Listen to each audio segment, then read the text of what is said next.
Maybe we should take the mailbags a few at a time, said Harold's pilot. They're very heavy. I'd have to make too many trips, and then I'd be as slow as Percy.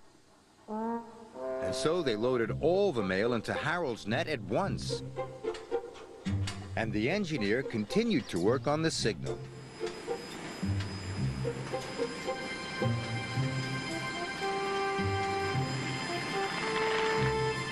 Just as Harold took off, a signal engineer cried out. It's fixed, he said. Wait, Harold, Shouted Percy. I'm ready to go. But it was too late.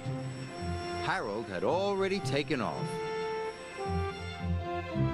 Percy watched the mail disappear. He was upset. But then they all heard a strange sound.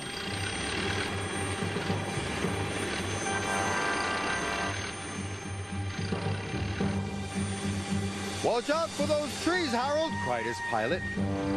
My net is too heavy, Wailed Harold.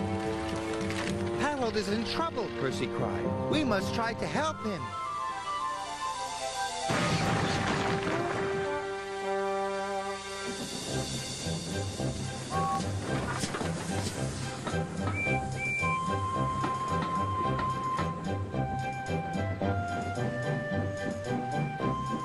Are you all right? Called Percy. Just get someone to pull me out of this haystack, Sputtered Harold. And Percy did, as fast as he could.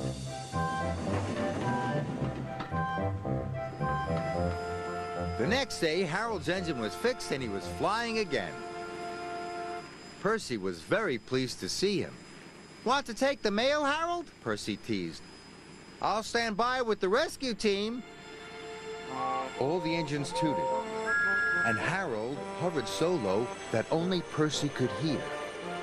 Thanks for getting help to pull me out of that haystack, my friend, he said. That's all right, said Percy. That's what friends are for.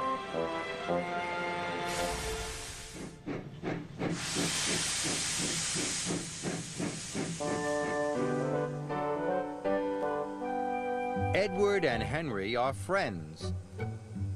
Because they are friends, they do kind things for each other. Today, Henry has lots of jobs to do. So at the water tower, Edward lets Henry take on water before him. Edward is very kind. Henry is very happy. Henry has to collect some freight cars, and then he has to take them over Gordon's Hill.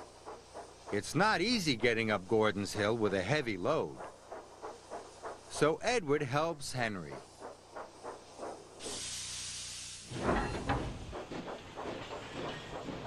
Edward's very kind. Henry's very happy.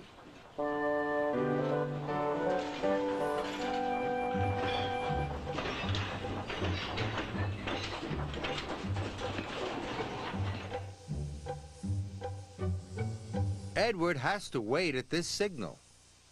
Henry has to wait too. Edward knows Henry is in a hurry.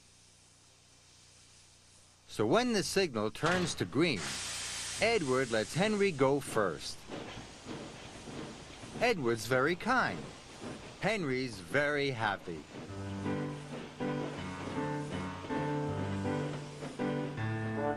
Tomorrow, when Edward is busy, Henry will help his friend.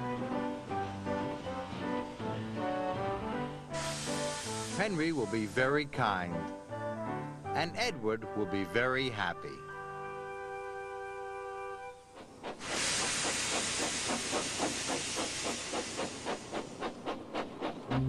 Thomas and the Golden Eagle. There are many different animals on the island of Sodor. There are deer, cows and sheep, and lots of beautiful birds. One morning, Sir Topham Hatt came to Tidmouth Sheds. "A golden eagle has been seen at Bluff's Cove," he said. "It is a very special bird. Bird watchers are coming from far and wide." Thomas and Percy both wanted to take the birdwatchers to Bluff's Cove and see the Golden Eagle. But Sir Topham Hatt chose Emily. "Percy, you are to collect milk from the dairy," said Sir Topham Hatt. "And Thomas, you are to collect stone from the quarry. It must reach Brendam Docks before the boat sails." Sir Topham Hatt left. Thomas and Percy were disappointed. "I wish I was taking the bird watchers," Percy said sadly. "And I wish I could see the Golden Eagle," huffed Thomas as he set off. Thomas arrived at the quarry. There were freight cars of stone as far as the eye could see.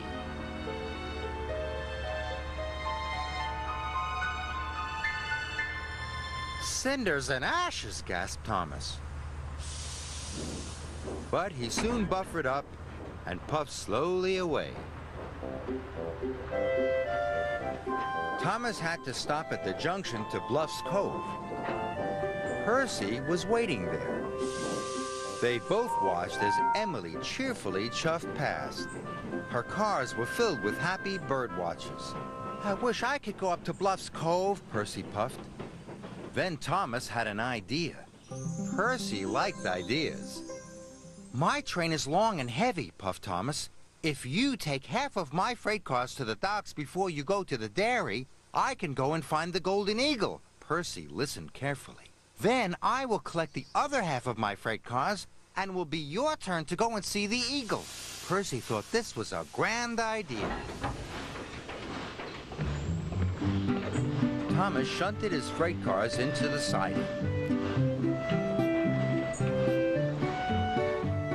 "It will be quicker to take half of the freight cars to Brendam Docks," Thomas said happily to Percy. And he headed for Bluff's Cove.